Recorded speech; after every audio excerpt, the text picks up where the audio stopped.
No, gutom pa rin. Tako talaga.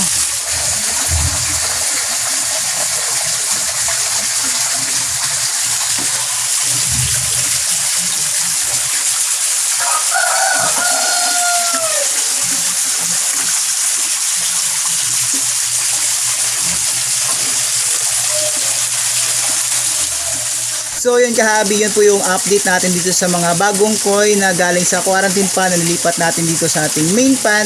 At good thing okay naman sila. At yun, kumakain na, tapos lumalangoy na, lalo na itong benigoy natin. Pero itong sangke, medyo kailangan pa talaga natin siyang kukusan para gumaling talaga siya, same itong benigoy natin. Pero in good condition na naman din siya ngayon.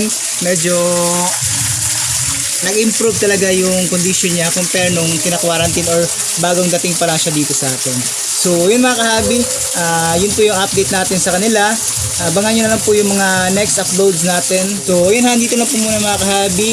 Maraming salamat sa panonood. Merry Christmas and see you on my next video.